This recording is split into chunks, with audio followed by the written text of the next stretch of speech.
Ya, haleluya, puji Tuhan. Sungguh kita bersuka cita pada pagi hari ini, amin.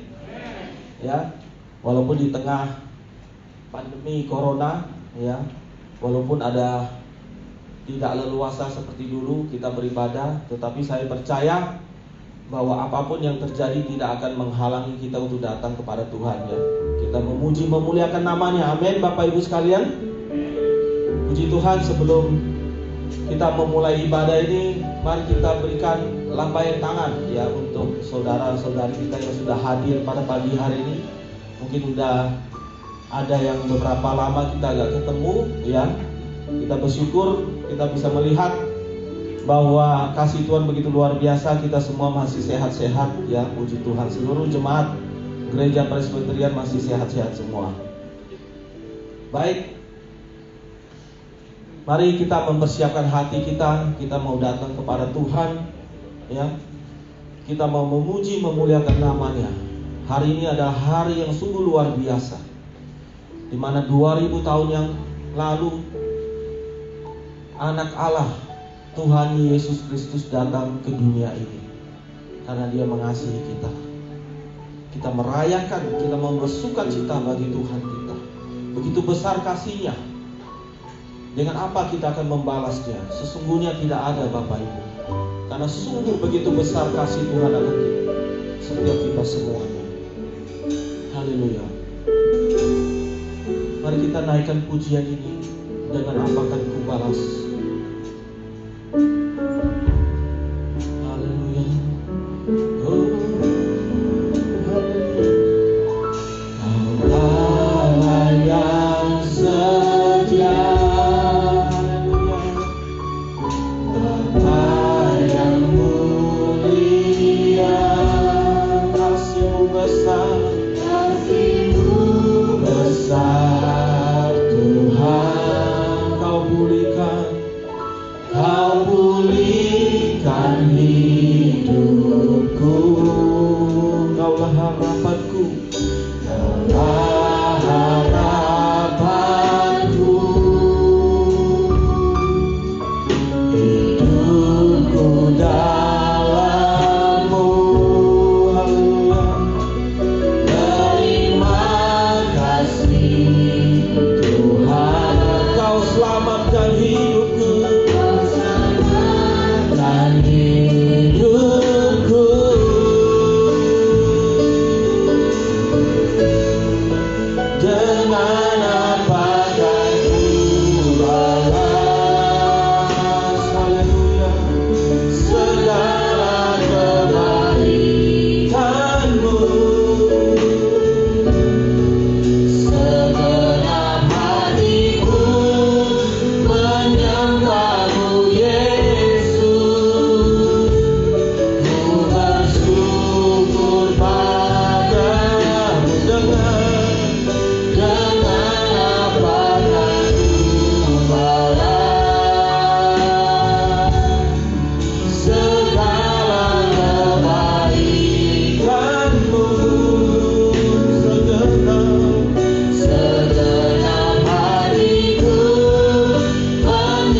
hidupku dan hidupku.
terima kasih ya Tuhan. Engkau Allah kami yang sungguh baik Tuhan. Kasih-Mu begitu nyata Tuhan. Engkau membuktikan kasih-Mu ketika Engkau sungguh-sungguh datang ke dalam dunia ini ya Tuhan. Bahkan Engkau mati di atas kayu salib. Itu membuktikan bahwa Engkau sungguh-sungguh nyata mengasihi setiap kami ya Tuhan. Sungguh kami bersyukur, kami berterima kasih Tuhan. Selanjutnya kami mau merayakan, kami mau membesarkan nama-Mu atas kedatangan-Mu 2000 tahun yang lalu Tuhan. Kami mau mengingat segala kebaikan-Mu.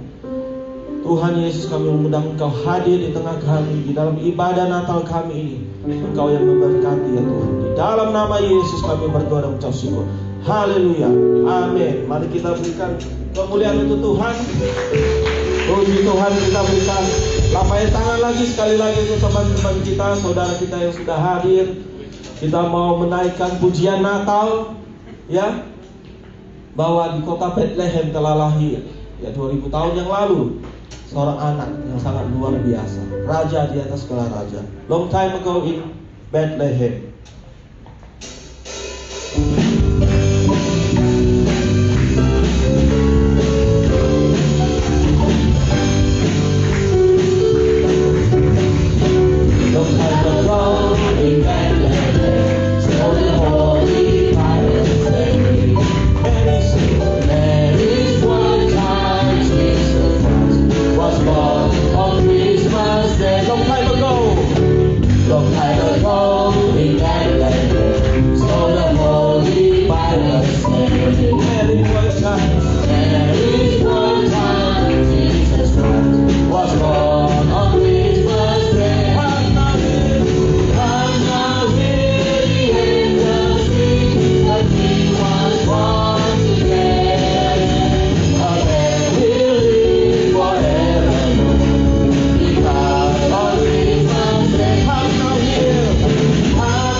Kita masih tetap berdiri, kita mau naikkan satu pujian lagi ya, bahwa Tuhan kita sungguh luar biasa. Dari pulau dan benua terdengar suaranya terus.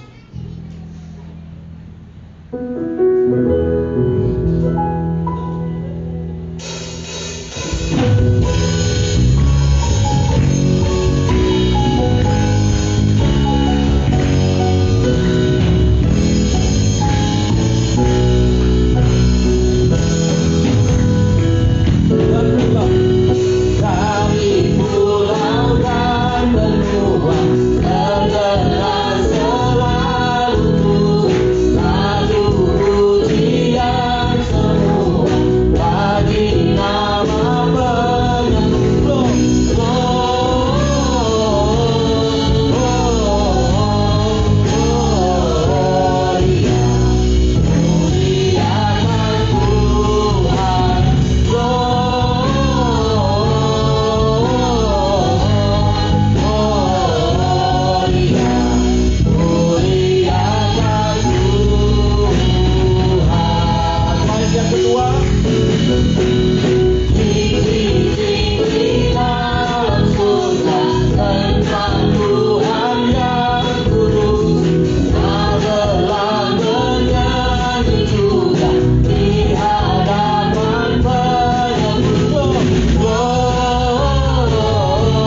Silakan semuanya, Bapak Ibu silakan duduk.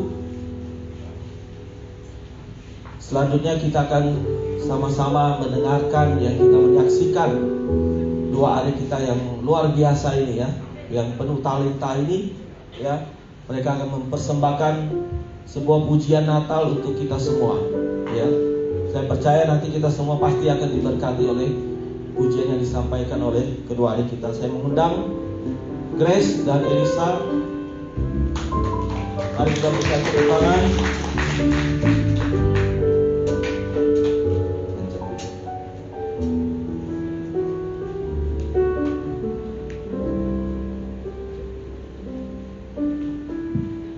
Shalom semuanya. Lebih semangat lagi. Shalom semuanya. Puji nama Tuhan, kami berdua di tempat ini ingin memberikan kesaksian pujian untuk merayakan hari kelahiran Tuhan Yesus Kristus kita. Siapa lagi bukan Tuhan Yesus.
Haleluya, saya percaya kita semua diberkati oleh suara yang sungguh merdu ya, dipersembahkan untuk Tuhan kita. Selanjutnya kita akan mempersiapkan hati kita akan mendengarkan firman Tuhan ya. Sebelum kita mendengarkan firman Tuhan, kita mau naikkan satu pujian dengan sayapmu.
Tangannya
kekuatan kami hanya di dalam-Mu Tuhan.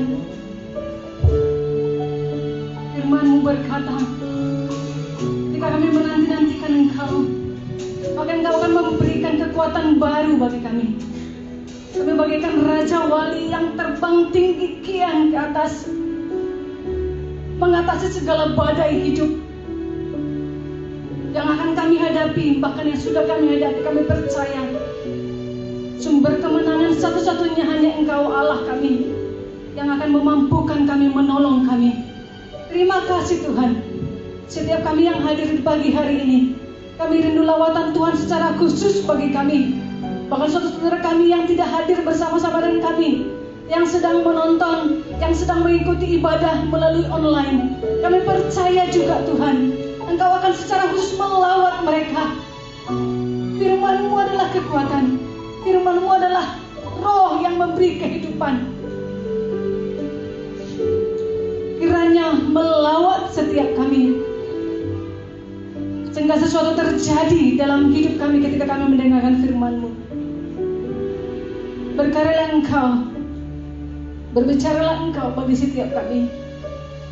Apa yang kami rindukan hari ini, kami mau mendapat jawaban, karena kami tahu Engkau adalah sumber segalanya bagi kami. Berkati kami sekalian Tuhan, di dalam nama Tuhan Yesus kami siap mendengarkan firman-Mu. Haleluya. Mari orang percaya sama-sama katakan amin. Silakan duduk Bapak Ibu Saudara. Merry Christmas. Selamat Hari Natal Bapak Ibu Saudara. Adakah sukacita? Amin. Ya, meskipun kondisi kita rasanya tidak mungkin untuk bersukacita, ya, biasanya kita merayakan dengan begitu meriah, gitu ya. Ya, merayakan di malam hari, namun pagi hari ini kita harus merayakan secara sederhana. Sebenarnya inti Natal itu bukan kemeriahannya Bapak Ibu Saudara, tetapi kesederhanaan. Bukankah Yesus lahir di kandang binatang? Itu menunjukkan sebuah kesederhanaan. Ya, dia membungkus dirinya atau dia mengosongkan dirinya yang penuh kemuliaan. Tapi dia lahir menjadi seorang manusia. Itu adalah bukti kesederhanaan Tuhan Yesus. Itu sebabnya mungkin Tuhan kasih kesempatan bagi kita untuk merayakan dia bukan dengan pesta yang begitu meriah, tapi merayakan dia dengan sederhana, menikmati kasih-Nya, menikmati pengalaman Tuhan waktu itu dia dilahirkan secara sederhana. Mari Bapak Saudara, kita akan belajar satu kebenaran firman Tuhan. Kita buka di dalam Alkitab kita, di dalam Yesaya pasal yang ke-8. Saya mau kita hari ini sama-sama belajar kebenaran firman Tuhan. Menikmati kebenaran firman Tuhan. Sebab tidak ada bagian lain yang paling penting dari hidup kita sebenarnya selain kita menikmati kebenaran firman-Nya. Dari Yesaya pasal 8 ayat 23 dimulai ya, kemudian terus lanjut ke pasal 9 ayat 1 sampai ayat 6.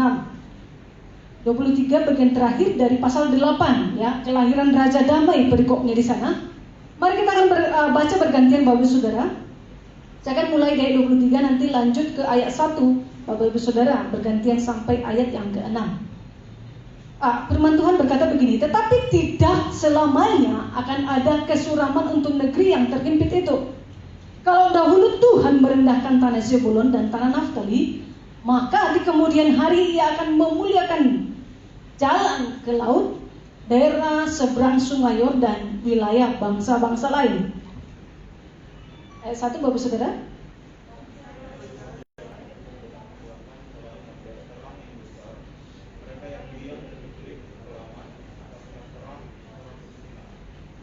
Tidak ada yang pegang Alkitab kan? Saya tidak mendengar suara Bapak Saudara. Amin. Ayat yang kedua, engkau telah menimbulkan banyak sorak-sorai dan sukacita yang besar. Mereka telah bersukacita di hadapanmu seperti sukacita di waktu panen, seperti orang bersorak-sorak di waktu membagi-bagi jarahan.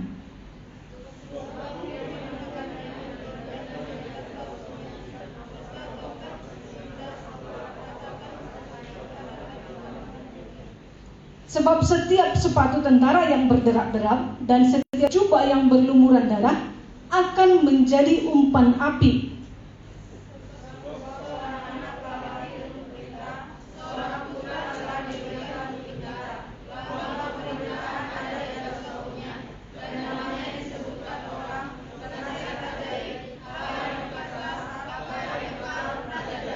Ayat 6 bersama-sama Bapak Saudara.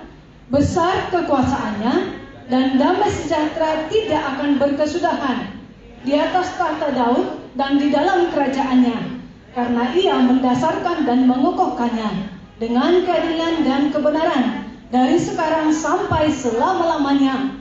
Kecemburuan Tuhan semesta alam akan melakukan hal ini. Ya, demikian pembacaan firman Tuhan Bapak Saudara. Saya beri tema khotbah hari ini yaitu habis gelap terbitlah terang. Ya, ini sebuah kalimat yang bukan yang pertama sekali kita dengarkan bersama ya. Namun kebenaran firman Tuhan yang kita sudah baca tadi Bapak Saudara bisa diartikan atau bisa dimaknakan seperti ini. Jadi kalimat ini sebenarnya, kalimat ini sudah tertera dalam kebenaran firman Tuhan yang kita pelajari pagi hari ini. Ya, bahwa terang yang sesungguhnya itu sudah datang melalui, nanti kita akan pelajari tentang Yesus Kristus Bapak Saudara. Jadi kalimat itu sebenarnya kemudian dicetuskan oleh R.A. Kartini begitu ya. Tetapi kebenaran firman Tuhan jauh sebelum itu memang sudah menyatakan maknanya bagi kita. Kalau dulu memang wanita yang tidak bisa apa-apa atau bangsa yang berjalan di dalam kegelapan telah melihat terang yang besar. Ya, dua ayat ini menunjukkan sebuah kondisi, sebuah situasi yang sangat boleh dikatakan mencekam, sangat tidak nyaman. Kata kesuraman dan kegelapan itu bukanlah kata yang kita harapkan, begitu ya. Bukanlah kata yang enak untuk didengar. Siapa sih yang mau hidupnya suram? Madesu gitu ya, istilah orang. Madesu, masa depan suram, begitu ya. Atau siapa yang senang dengan kegelapan? Mendengar kata itu saja membuat kita begitu merinding. Tidak begitu suka dengan kalimat-kalimat seperti itu Bapak Saudara. Ya. Jadi kesuraman dan kegelapan, dua kata ini yang kita lihat di sini bahwa tidak akan selamanya. Tidak akan selamanya itu terjadi. Kalau memang kita sedang diperhadapkan kepada masa yang suram, kalau memang kita sedang berjalan di dalam sebuah lembah kegelapan, di sana hanya ada kegelapan. Tapi firman Tuhan berkata bahwa itu tidak untuk selamanya. Apa kata bahasa Indonesia tentang kesuraman itu? Kesuraman itu adalah kurang terang, remang-remang begitu ya. Mungkin kalau kita melihat seseorang, bisa aja yang kita lihat itu cuman senyumnya begitu, manisnya, bisa saja. Atau bisa dikatakan muram, tidak berseri-seri kalau itu tentang muka begitu ya. Saudara mungkin pernah melihat muka seperti itu, seperti muka apa ya dibilang, muka pepaya begitu ya, suram, tidak enak untuk dipandang. Tetapi Alkitab berkata bahwa kesuraman itu seperti seseorang yang ditakutkan oleh kesesakan dan kesempitan, dan dia seperti dikejar seorang raja yang akan siap menyergap. Itu dalam Ayub pasal 15 dikatakan di situ, sedang dalam ketakutan dan sedang di dalam kesesakan, rasanya sesak dan sempit. Dan itu pasti sebuah kondisi yang sangat tidak nyaman. Dan apa kemudian apa yang dikatakan tentang kegelapan? Alkitab bicara tentang kegelapan itu apa? Dalam Mazmur pasal 82 ayat 5 dikatakan berada di dalam kegelapan itu berarti mereka tidak tahu dan tidak mengerti apa-apa. Itu maksudnya apa saudara? Bodoh. Tidak tahu dan tidak mengerti apa-apa. Nah, kegelapan berbicara sebenarnya di sini bukanlah ketiadaan lampu, Bapak Saudara. Bukan bicara tentang malam hari. Nah, Alkitab itu concern kepada kegelapan yang dimaksud adalah kegelapan karena kebodohan, karena ketidakmengertian apalagi tidak mengerti tentang firman Tuhan. Lalu kemudian kegelapan itu dituliskan juga dalam Mazmur pasal 107, bicara tentang terkurung dalam sengsara dan besi, terpenjara, dan kemudian terbelenggu. Dan selanjutnya dalam Yesaya pasal 8:20 dikatakan bahwa kegelapan itu bicara tentang tidak menemukan pengajaran dan kesaksian dan tidak berbicara sesuai dengan hal tersebut. Nah, orang yang tidak ada di dalam ajaran kebenaran firman Tuhan, artinya orang itu sedang berada di dalam kegelapan. Saudara pastikan saudara sedang berada di mana? Apakah kita semua ada di dalam kebenaran firman Tuhan? Apakah kita semua sedang mendengarkan firman Tuhan? Sedang mengikuti kebenaran firman Tuhan? Kalau kita sedang mengikuti, artinya kita sedang di dalam terang itu sendiri, bukan di dalam kegelapan. Nah, ini yang Tuhan mau dari kehidupan orang-orang percaya seperti kita, Bapak Saudara. Tidak berada di dalam kegelapan, tidak berada di dalam ketidakmengertian, tidak berada di dalam kebodohan. Karena berada di dalam kebodohan berarti kehidupan orang itu sedang berada di dalam kegelapan. Nah, ini yang Tuhan akan perbaharui dari orang-orang percaya.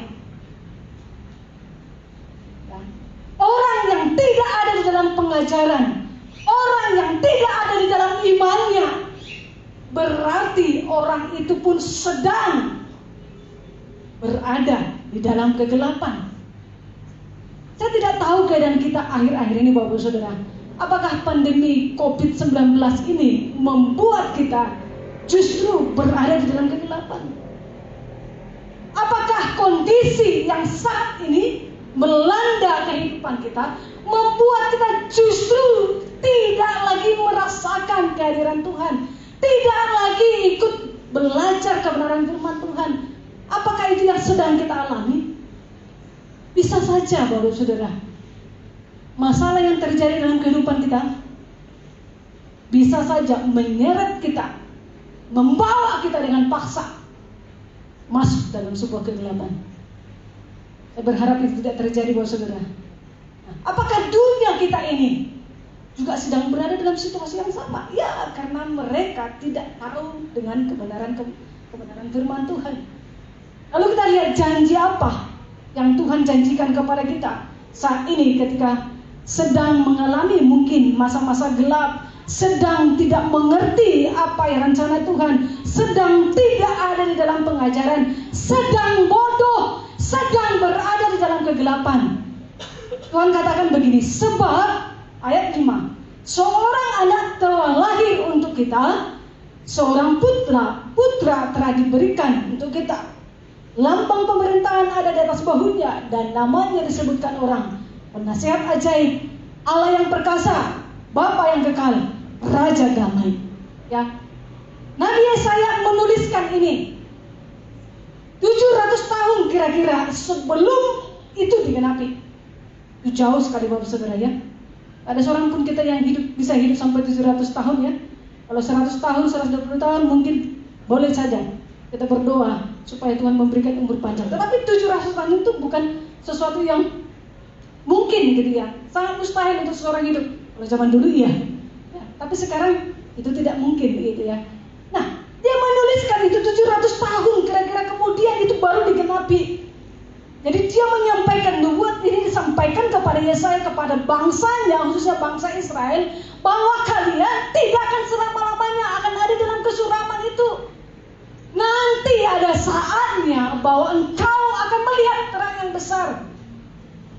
Itu dikatakan bahwa bangsa itu tidak selamanya berjalan di dalam kegelapan, di dalam kebodohan, di dalam ketidakmengertian.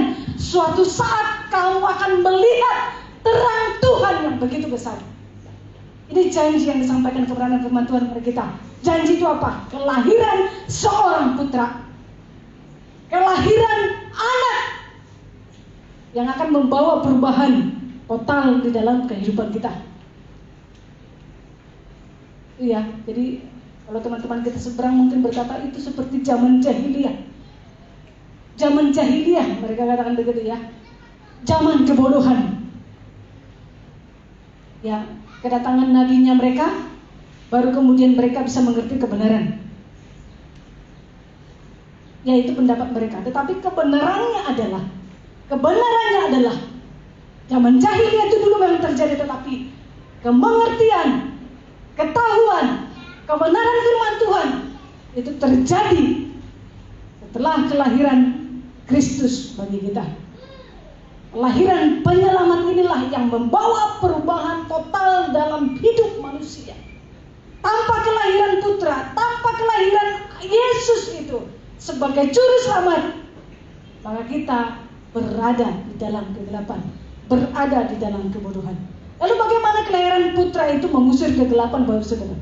Yang pertama, dia membawa terang. Ya, dia membawa terang. Kalau kita lihat di ayat 1 pasal 9 itu, sekali lagi saya baca. Bangsa yang berjalan dalam kegelapan telah melihat terang yang besar. Mereka yang diam di negeri kekelaman, atasnya terang telah bersinar. Ini adalah pekerjaan Tuhan. Dia membawa terang. Memang yang menciptakan terang, matahari dan lain sebagainya adalah Tuhan. Tetapi yang dibawa oleh Yesus di sini bicara tentang, yang dibawa oleh Allah di sini bicara tentang terang dirinya sendiri. Ya, terang yang dimaksud di sini bukanlah terang seperti yang kita lihat sekarang, Bapak Saudara. Saudara melihat saya dan saya melihat Bapak Saudara, kemudian kita bisa melihat di luar dengan begitu indah karena terang. Tetapi bukan terang yang dimaksud seperti itu, tapi terang yang dimaksud adalah bicara tentang seorang pribadi. Ya, bicara tentang seorang pribadi. Terang yang dimaksud itu mengacu kepada seorang pribadi, ya, yang akan menerangi hati setiap umat. Yesus berkata di dalam Yohanes pasal 8 ayat 12. Dikatakan demikian, maka Yesus berkata pula kepada orang banyak, katanya, akulah terang dunia. Barang siapa mengikut aku, ia tidak akan berjalan dalam kegelapan, melainkan ia akan mempunyai terang hidup. Akulah terang dunia, kata Yesus demikian. Apakah sebelumnya tidak ada terang? Ada. Apakah sebelumnya orang melihat? Iya, melihat. Tetapi Yesus di sini menunjukkan dirinya bahwa akulah terang dunia. Ini yang dinubuatkan oleh Yesaya, bahwa kalian suatu saat nanti akan melihat terang yang besar. Terang yang besar di sini maksudnya Yesus Kristus. Jadi untuk seseorang bisa lepas dari kegelapan itu, dia harus menerima terang yang besar ini. Untuk seseorang bisa lepas dari kebodohan itu, dia harus menerima terang yang besar ini. Dan Yesus membawa dirinya menjadi terang bagi umatnya. Ini sangat penting kita pahami, Bapak Saudara.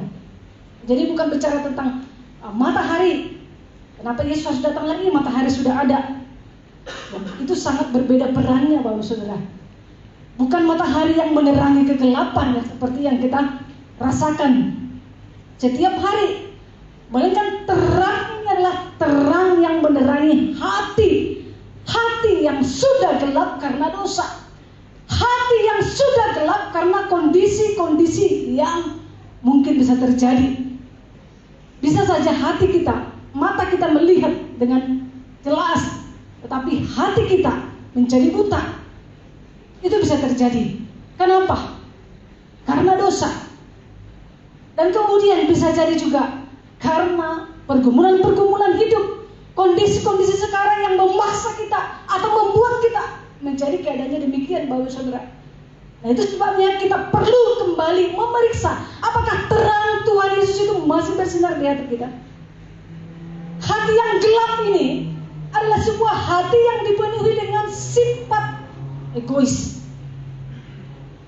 haus akan kuasa. Hati yang gelap ini adalah sebuah hati yang dipenuhi dengan sifat iri hati dan kebencian. Ini adalah sebuah ketidaktahuan kita tentang kebenaran firman Tuhan yang menyebabkan kita mengalami kehidupan atau sifat-sifat yang tidak sesuai atau tidak selaras dengan kebenaran firman Tuhan. Itu sebabnya Rasul Paulus menuliskan dalam Roma pasal 1:21 dikatakan demikian. Sebab sekalipun mereka mengenal Allah, Dikatakan di sini, sebab sekalipun mereka mengenal Allah, mereka tidak memuliakan Dia sebagai Allah atau mengucap syukur kepadanya. Sebaliknya, pikiran mereka menjadi sia-sia dan hati mereka yang bodoh menjadi gelap. Ya, bisa saja ternyata orang percaya ada dalam kebodohan itu, ada dalam kegelapan itu. Nah, kenapa? Karena sifat-sifat tadi masih merajalela di dalam hatinya, masih menguasai kehidupannya. Apabila dipenuhi dengan kebencian, maka orang itu sedang berada dalam kegelapan. Apabila masih dipenuhi dengan sifat-sifat egoismenya, maka orang itu sedang berada dalam kegelapan. Memang mereka adalah orang percaya, dikatakan bahwa mereka mengenal Allah, tetapi mereka sama sekali tidak melakukan seperti yang Tuhan kehendaki. Kenapa? Karena pikiran mereka, hati mereka telah menjadi bodoh, gelap semua. Maka perlu bagi kita Bapak Saudara, orang-orang percaya sekarang, kita perlu koreksi. Apakah terang Kristus itu masih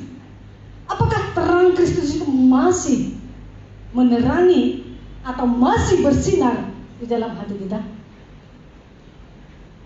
Kalau saudara mungkin merasakan sebuah kebencian kepada orang lain, perlu dipertanyakan, apakah terang Kristus itu masih menerangi hati saya? Ini sangat penting. Jadi Natal itu adalah sebuah perayaan yang sangat berarti sebenarnya, karena Kristus itu juga adalah sang terang itu sendiri datang ke dalam dunia. Itu sebabnya datang, hadir, memenuhi hati kita supaya terang Kristus itu bersinar, menerangi hati setiap kita. Jadi ketika malam Natal Bapak Saudara, Tuhan sendiri memberikan simbol melalui sebuah bintang yang sangat bercahaya, melebihi cahayanya dari cahaya bintang-bintang lainnya Bapak Saudara. Itu sebabnya sarjana-sarjana bintang itu atau ahli-ahli bintang itu, mereka melihat ini cahayanya lain sekali. Ini kenapa berbeda dari yang lain? Karena Tuhan sendiri sudah menunjukkan bahwa terang yang sesungguhnya itu Kristus sedang lahir ke dunia. Dan Dia mau bukan hanya sekedar lahir ke dunia, tetapi lahir di hati setiap orang percaya. Kalau lahir dalam hati setiap orang percaya, maka kehidupan sang terang itu, kehidupan Kristus itu akan menguasai, merajalela kehidupan orang-orang percaya. Sehingga yang tampak di luar, sehingga orang menyaksikan kehidupan kita adalah kehidupan yang selaras dengan kehidupan Kristus. Sang terang itu sendiri, Dia mengambil rupa seorang manusia, masuk ke tengah dunia, mengambil rupa seorang manusia, supaya kita bisa menerima Dia, segala sesuatu yang sudah disiapkannya. Atau Kristus itu menjadi sumber pengharapan bagi setiap orang yang sedang berada dalam kegelapan. Nah, Kristus itu merupakan satu-satunya pengharapan yang menyelamatkan umat manusia. Kiranya terang Kristus itu menerangi hati Bapak Ibu Saudara dengan kita semua di sini. Dan yang paling penting sebenarnya bukan hanya bicara tentang bahwa Dia membawa terang, tetapi sangat penting untuk kita tahu bahwa terang yang kita terima dari Kristus itu harus kita sebarkan kepada dunia. Kondisi sekarang Bapak Saudara, pandemi ini, COVID ini, justru menantang kita, apakah kita bisa menunjukkan terang Kristus itu. Kalau 2000-an tahun yang lalu Kristus sudah lahir di dunia dan juga sudah lahir di hati kita, maukah Bapak Saudara dan saya menunjukkan terang Kristus itu kepada dunia ini? Karena Tuhan katakan tadi bahwa ketika kita menerima Dia, Dia menjadi terang hidup bagi kita. Kita bisa juga menjadi terang bagi banyak orang. Bagaimana caranya? Kalau saudara tentunya paham dan mengerti bagaimana kita menunjukkan terang Kristus itu di masa-masa sekarang. Apakah justru kita adalah orang-orang yang harus dikuatkan, yang harus diangkat-angkat begitu ya, atau dibela-bela? Bukan justru kita harus mendorong atau memotivasi orang lain untuk bersyukur kepada Tuhan, untuk datang kepada Tuhan. Mengapa orang yang tidak percaya Tuhan justru kelihatannya jadi lebih kuat dibandingkan dengan orang yang hatinya sudah dipenuhi dengan Kristus? Ini menjadi pertanyaan besar bagi kita. Seharusnya kita setelah menerima terang Kristus itu, kita harus menerangi orang lain. Kita harus mendorong, menguatkan orang lain. Kita harus menolong orang lain. Kita harus menunjukkan terang Kristus itu kepada mereka. Karena mereka sedang berada dalam kegelapan. Mereka sedang berada dalam kebodohan. Kita harus menerangi hati mereka yang bodoh itu, hati mereka yang gelap itu. Ini tujuan Tuhan lahir ke dunia. Tujuan Tuhan lahir ke dunia. Setiap orang percaya yang sudah menerima Yesus Kristus sebagai Tuhan dan Juru Selamat pribadinya, tentunya bisa menjadi terang bagi orang lain. Pertama, ingat Bapak Saudara, dia membawa terang supaya kita bisa menjadi terang bagi orang lain. Yang kedua, yang dia bawa adalah sukacita dan kedamaian. Lalu ayat 2 dikatakan di sini, engkau telah menimbulkan banyak sorak-sorai dan sukacita yang besar. Mereka telah bersukacita di hadapanmu seperti sukacita di waktu panen. Saudara lihat di sini, sukacita apa yang dikatakan di sini? Sukacita di waktu panen, seperti orang bersorak-sorak di waktu membagi-bagi carahan.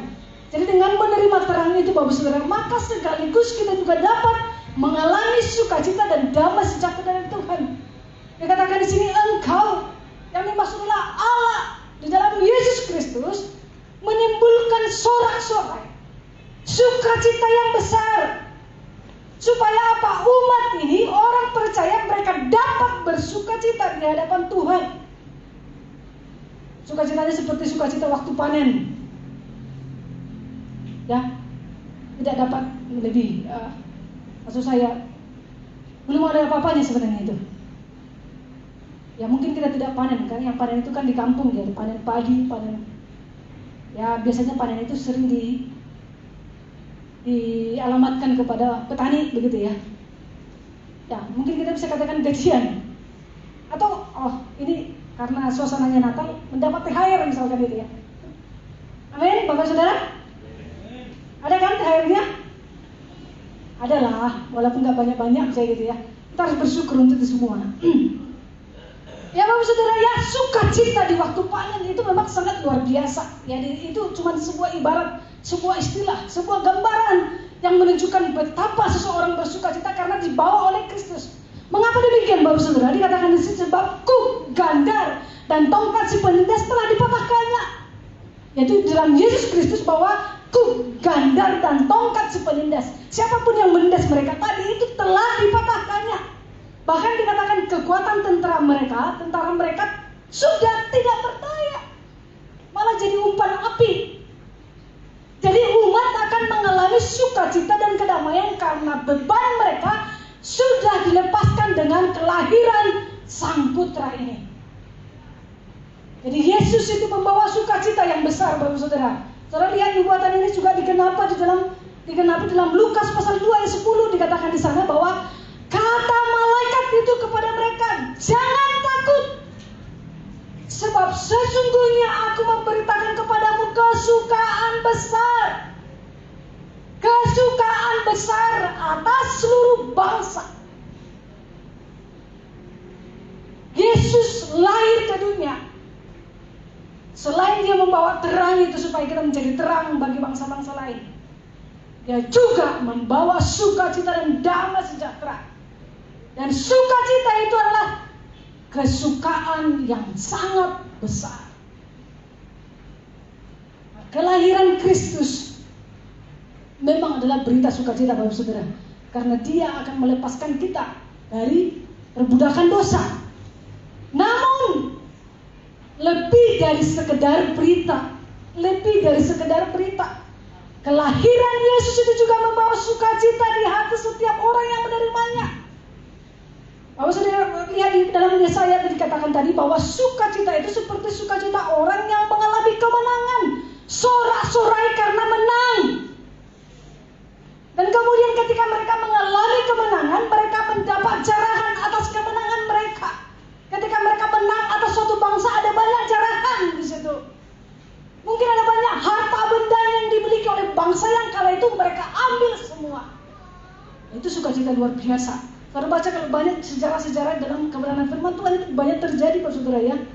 Ya ini kita harus sering-sering baca kebenaran firman Tuhan supaya apa yang disampaikan di depan itu bisa connect begitu ya. Bisa nyambung. Ya, sukacita yang sangat besar karena mengalami kemenangan, karena mendapat banyak hal dari kemenangan itu sendiri. Oleh karena itu Bapak Saudara, mari kita menerima dan mengakui Dia, Yesus yang telah lahir di dunia itu, di hati kita, sehingga kita bisa mengalami sukacita dan damai melebihi sukacita yang diberikan oleh dunia. Bukan karena mendapat sesuatu, bukan karena gift, bukan karena hadiah, bukan karena gaji, atau bukan karena apapun yang ada di dunia ini yang menyebabkan kita bersukacita, tetapi karena Yesus Kristus. Yesus itu lahir yang memberikan sukacita kemenangan di saat-saat terpuruk kita. Mungkin keadaan kondisi sekarang ini banyak membuat orang tidak lagi bersukacita atas kehidupannya. Saya tidak tahu, sebagian orang di masa pandemi ini memang kelihatan ekonominya menanjak, bisa saja ya. Tapi di sebagian lain ada yang bisa dikatakan merosot sangat dalam, bisa saja. Mereka yang punya usaha-usaha yang tidak mendukung di masa pandemi misalnya sekarang ini, itu justru membuat orang bisa down. Dan itu bisa menyebabkan seseorang tidak lagi mengalami sukacita. Atau sedang diperhadapkan dengan persoalan apapun di antara kita Bapak Saudara. Tapi Tuhan Yesus menjanjikan sukacita itu bukanlah berasal dari luar. Sukacita yang sebenarnya itu bukanlah ada di meskipun dikatakan itu pendorong-pendorong atau ada hal-hal yang lain, itu bisa menyebabkan sukacita. Tetapi sukacita yang sejati, sukacita yang sebenarnya asalnya dari Yesus Kristus. Justru di masa saat-saat kita terpuruk, di masa saat-saat kita lemah, ada sukacita yang Tuhan bisa hadirkan di dalam hati kita. Itu mampu Tuhan kerjakan, mampu Tuhan kerjakan. Karena Dia adalah sumber sukacita bagi kita Bapak Saudara. Itu sebabnya dapatkah kita melihat akhir-akhir ini sukacita Kristus itu di hati kita? Bisa saja kita menjadi korban keadaan saat ini Bapak Saudara. Dunia yang sedang dilanda oleh penyakit ini, kita menjadi salah satu korbannya. Tetapi dapatkah sukacita Kristus itu kita rasakan di dalam kehidupan kita, karena Dia membawa sukacita dan damai sejahtera. Yang ketiga, yang terakhir Bapak Saudara, selain Dia membawa terang supaya kita menjadi terang bagi orang lain, Dia membawa sukacita supaya kita mengalami sukacita yang sejati itu. Dan yang ketiga, Dia membawa pemerintahan yang baru. Ayat 5 dan 6 dikatakan di situ banyak ya. Dari ayat 5 itu dikatakan di situ, sebab seorang anak telah lahir bagi kita. Bapak Saudara bisa baca di situ ya. Dikatakan di situ, jati diri sang putra yang akan lahir itu. Pertama Bapak Saudara lihat di situ, lambang pemerintahan ada di atas bahunya.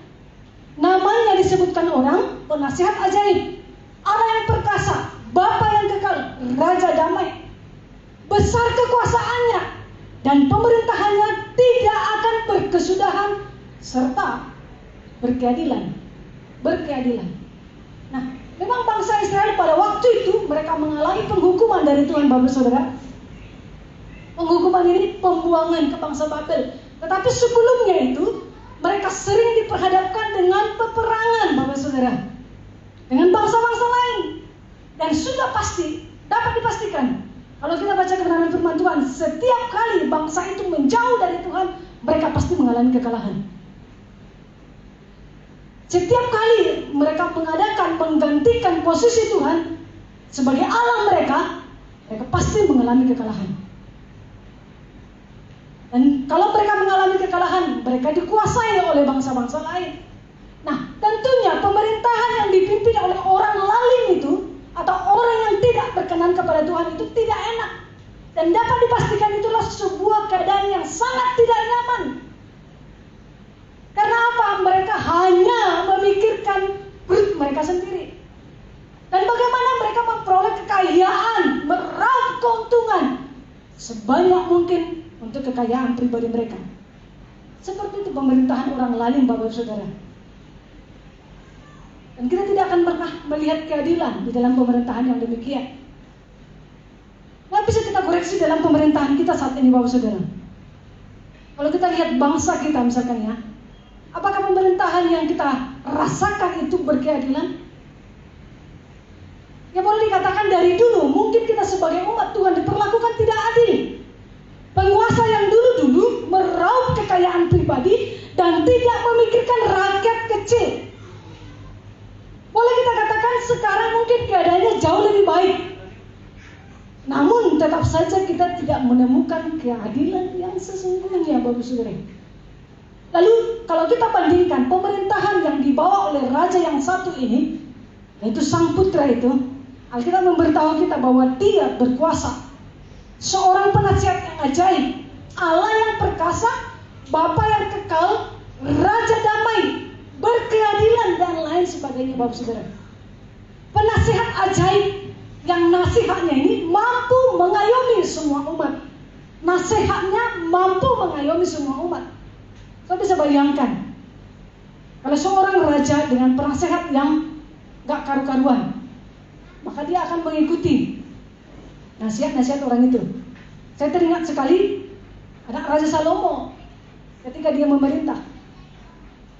Dia tidak menggunakan penasihat-penasihat Raja Salomo, Bapak Saudara. Lalu kemudian dia mengambil kalangan-kalangan orang muda, dia meminta nasihat dari mereka. Lalu apa yang disampaikan oleh orang-orang muda itu? Mereka bilang, kamu harus begini, buat ini, buat itu. Sangat berbeda atau tidak sesuai dengan apa yang Tuhan harapkan. Sampai akhirnya kerajaan itu menjadi pecah. Karena apa? Yang dilakukan oleh anak Salomo ini adalah sesuatu perbuatan yang memeras rakyatnya, Bapak Saudara. Pemerintahan kita saat ini, saya tidak tahu siapa penasihatnya. Namun cenderung saya lihat, kalau saya amati berita Bapak Saudara, sangat terpengaruh dengan keadaan di luar. Sepertinya sangat takut untuk melakukan sesuatu yang adil bagi seluruh rakyatnya. Kalau ada tulisan-tulisan begini, oh itu tidak bagus, oh itu tidak bagus, harusnya diganti si anu. Dan seringkali saya melihat tulisan-tulisan seseorang penulis, misalnya orang-orang yang pegiat-pegiat sosial begitu ya, mereka yang suka tulis-tulis begitu, tak lama kemudian bisa terjadi persis seperti itu. Bapak Saudara, apa yang dilakukan oleh pemerintah kita persis seperti yang ditulis oleh pegiat-pegiat sosial itu. Sepertinya terpengaruh sekali, saya tidak paham. Itu banyak sekali terjadi, Bapak Saudara. Bapak Saudara amati, dan saya melihat itu sekali. Pertama sekali waktu ada berita di mana itu, di Sigli ya, di daerah yang ada gereja yang dianiaya itu, yang dibakar, mengalami penganiayaan. Itu kan presiden kita lama baru dia mengungkapkan belasungkawa begitu ya, atau mengutuk aksi teror itu lama sekali. Lalu kemudian pegiat-pegiat sosial menuliskan, kalau kemarin begini, sangat cepat ditanggapi. Kenapa aksi teror di dalam negeri sendiri? Lama sekali ditanggapinya. Gak lama kemudian benar dia mengucapkan belasungkawa, dia mengutuk aksi teror itu. Dan saya perhatikan banyak sekali seperti itu. Entah siapa penasehatnya, dan itu sangat mempengaruhi tindakan pemerintahan kita, Bapak Saudara. Tapi di sini sangat berbeda. Allah kita di dalam Yesus Kristus ini, ketika dia lahir ke dunia, disebutkan jabatannya adalah bahwa dia penasehat ajaib yang akan mengayomi semua umat. Jadi pemerintahan di dunia ini tidak ada apa-apanya dengan pemerintahan yang akan kelak dipimpin oleh Raja itu, Yesus Kristus itu. Karena dia tahu kebutuhan semua orang. Dia akan memerintah dengan berkeadilan. Dia akan mengayomi semua umat. Dia akan mencukupi kebutuhan orang-orang percaya. Seperti inilah sebenarnya pemerintahan yang kita inginkan, Bapak Ibu Saudara. Dan itu akan terjadi suatu saat. Sebenarnya ayat ini bisa dikatakan mengandung nubuatan ganda. Yang pertama adalah bahwa Yesus suatu saat akan memerintah orang-orang percaya. Namun saat ini kita juga bisa diperintah oleh Tuhan Yesus secara pribadi, Bapak Saudara. Di dalam doa yang Tuhan ajarkan kepada murid-muridnya, dikatakan dalam Matius pasal 6 ayat 10, dikatakan demikian, datanglah kerajaanmu, jadilah kehendak-Mu di bumi seperti di sorga. Datanglah kerajaan-Mu, jadilah kehendak-Mu di bumi seperti di sorga. Jadi pemerintahan Yesus itu dapat berlaku bagi diri kita saat ini, Bapak Saudara. Justru Tuhan Yesus mengajarkan kita untuk meminta pemerintahannya terjadi atas kehidupan kita. Dia suruh kita berdoa supaya apa? Datang kerajaan Tuhan dan kehendaknya itu boleh terjadi di bumi seperti di sorga. Jadi ketika kita menerima Dia sebagai Tuhan dan Juru Selamat pribadi kita, maka hidup kita sedang kita persembahkan, hidup kita sedang kita serahkan untuk dipimpin secara khusus oleh Tuhan. Hidup kita dipimpin olehnya, diperintah olehnya, sehingga keadaan seperti di surga itu juga bisa terjadi di bumi. Seberapa banyak di antara kita, Bapak Saudara, yang menginginkan kerajaan surga itu, keadaan seperti di surga itu terjadi di bumi? Saya yakin semua kita merindukan itu terjadi. Ya, keadaan seperti di surga itu juga terjadi di bumi. Keadaan seperti di surga itu terjadi juga dalam keluarga Bapak Saudara. Keadaan seperti di surga itu terjadi juga di tahun yang akan datang. Keadaan seperti di surga itu terjadi juga dalam hidup kita sehari-hari.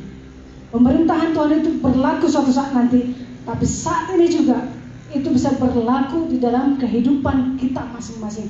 Oleh karena itu, mintalah pemerintahan Tuhan itu berkuasa atas hidup kita bersaudara sehari-hari. Maka kegelapan itu tidak lagi menguasai kita, tetapi terang Kristus menerangi hati kita, sehingga hati kita ini menjadi terang. Kita mampu menjadi terang dan berkat bagi orang lain, bersukacita dalam keadaan apapun, damai dalam pemerintahannya yang memerintah kehidupan kita sehari-hari.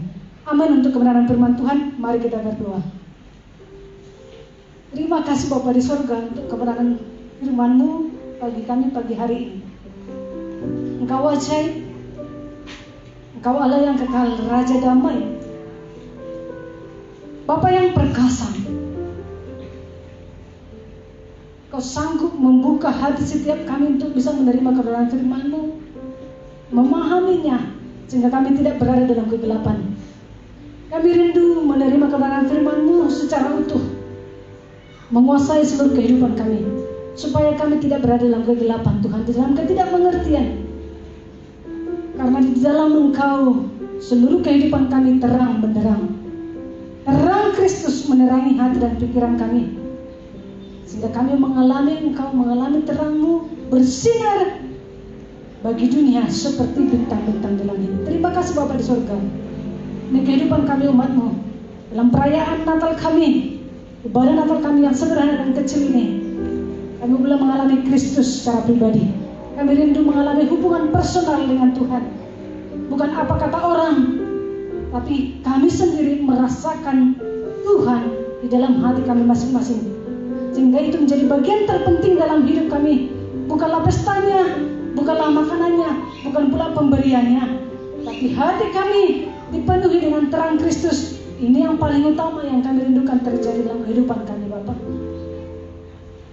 Doa kami Tuhan, berkati kami sekalian. Di dalam nama Tuhan Yesus kami berdoa bersyukur. Haleluya. Amin. Kita akan kembali.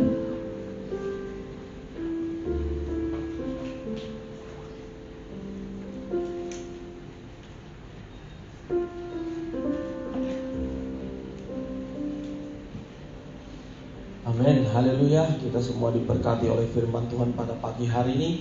Selanjutnya kita akan memberikan persembahan, ya. Tetapi sebelum kita memberikan persembahan, kita akan berdoa dulu, dan saya mengundang dengan hormat Bapak Herman untuk bisa memimpin kita di dalam doa persembahan.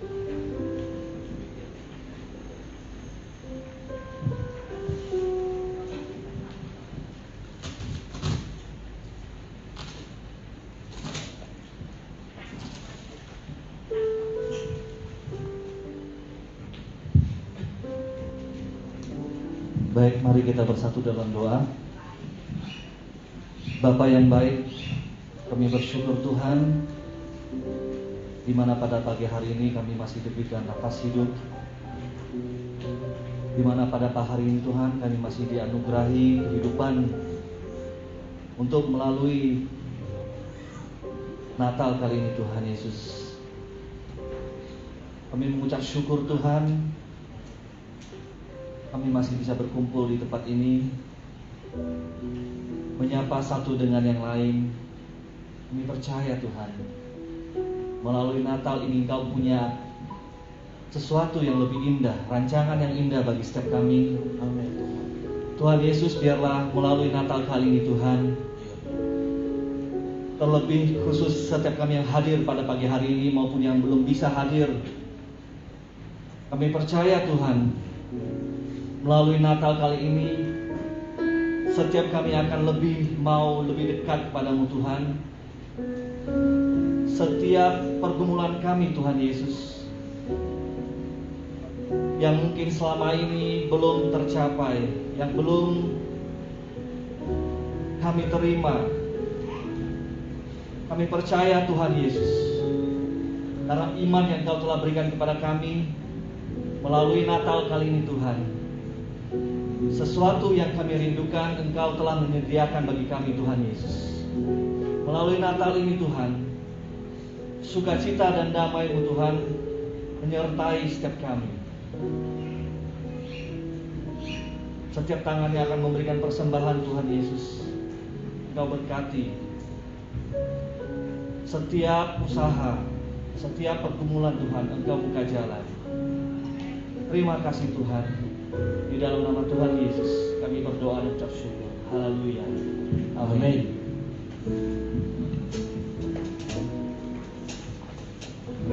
Baik, Bapak Ibu, kita akan memberikan persembahan sambil kita naikkan pujian dari pulau dan benua.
Yang pertama yaitu pada tanggal 27 Desember, yaitu hari Minggu nanti ya, kita tetap ada ibadah minggu terakhir di tahun 2020 ya. Kita akan ibadah baik offline maupun online ya, cuma satu sesi ya. Satu sesi cuma dibatasi sekitar 40 jemaat ya. Jadi bagi Bapak Ibu yang mau hadir, silakan, nanti juga akan didaftarkan melalui WA. Kemudian tanggal 1 Januari, tanggal 31 Desember kita tidak ada acara All and New ya. Kemudian pada tanggal 1 Januari juga kita tidak ada ibadah awal tahun ya. Kita tiadakan untuk ibadah awal tahun di tahun 2021. Tetapi nanti minggu pertama ya di bulan Januari tahun 2021 kita ada ibadah baik itu offline maupun online, satu sesi, dan itu adalah minggu pertama. Jadi kembali saya ingatkan bahwa minggu pertama kita ada perjamuan kudus ya. Jadi Bapak Ibu sekalian, mari kita persiapkan hati kita di tahun pertama, di minggu pertama di tahun 2021 bulan Januari, kita mau datang untuk beribadah kepada Tuhan. Oke, kami juga melalui pemerintah ya menghimbau kepada kita karena situasi saat ini masih pandemi, masih corona, dan pemerintah menghimbau kita supaya kita jangan menyelenggarakan kegiatan-kegiatan yang bisa mengumpulkan massa ya. Kita harus hati-hati. Mungkin Bapak Ibu punya rencana mau tahun baru ini mungkin mau jalan-jalan, mungkin mau ke Barelang, mau kemana ya. Tetap waspada, tetap jaga diri ya, tetap ikuti protokol kesehatan. Kita membantu pemerintah untuk mencegah penyebaran virus corona. Kemudian bagi jemaat yang akan memberikan persembahan ya, baik itu persembahan Natal, persembahan umum, persembahan ucapan syukur, bahkan mungkin ada yang mau memberikan perpuluhan, silakan ya. Bisa khususnya yang ada di rumah bisa ditransfer ke rekening gereja, dan kami percaya Tuhan yang akan membalas, Tuhan yang akan memberkati Bapak Ibu sekalian. Dan yang terakhir ya, yaitu selesai ibadah kita ada pembagian konsumsi ya. Jadi Bapak Ibu silakan setiap orang ambil satu, dan kami mohon untuk tidak makan di dalam gedung gereja. Kenapa? Karena begitu selesai ibadah kita akan melakukan pembersihan ya, kita akan sterilkan ruangan ini supaya nanti untuk ibadah sesi yang kedua. Jadi Bapak Ibu kami mohon untuk selesai ibadah bisa langsung ambil nasi kotak yang sudah disediakan, dan silakan untuk bisa menikmati mungkin di rumah ya. Demikian pengumuman. Selanjutnya kita akan mengakhiri ibadah kita ya. Kita naikkan satu pujian, kami memuji kebesaran-Mu. Saya mengundang kita bangkit berdiri.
Bapa kami yang di surga, dikuduskan nama-Mu, datanglah kerajaan-Mu, jadilah kehendak-Mu di bumi seperti di surga.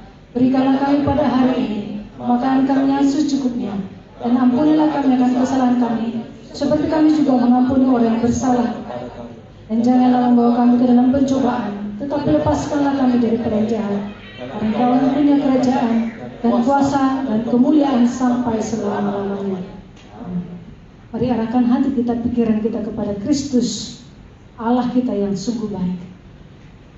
Kiranya kasih karunia dari Allah Bapa, cinta dan kasih pengorbanan Yesus Kristus yang telah lahir ke dunia dan mati di kayu salib bagi kita, bahkan persekutuan yang manis dengan pribadi Allah Roh Kudus, kiranya menyertai kita dari hari ini sampai Maranatha, Tuhan Yesus datang kembali kedua kali. Dalam nama Yesus kami terima dan sambut berkat-Mu. Haleluya. Mari orang percaya sama-sama katakan amin. Puji Tuhan. Silakan duduk Bapak Saudara saat teduh. We wish you a Merry Christmas. We wish you a Merry Christmas. We wish you a Merry Christmas and a Happy New Year. We wish you a Merry Christmas. We wish you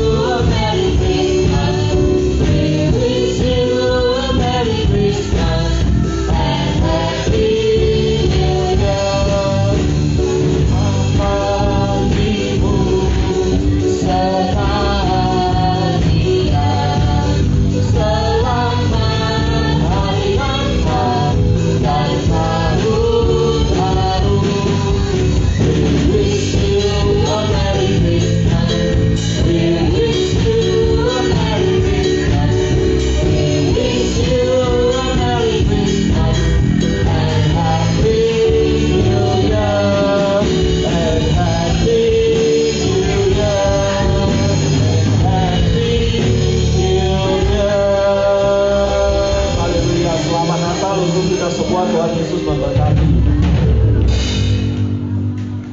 Ya, untuk para pekerja sudah disiapkan, para pelayan sudah disiapkan snack di pastori ya. Untuk para pelayan. Makan dulu nanti siangnya baru.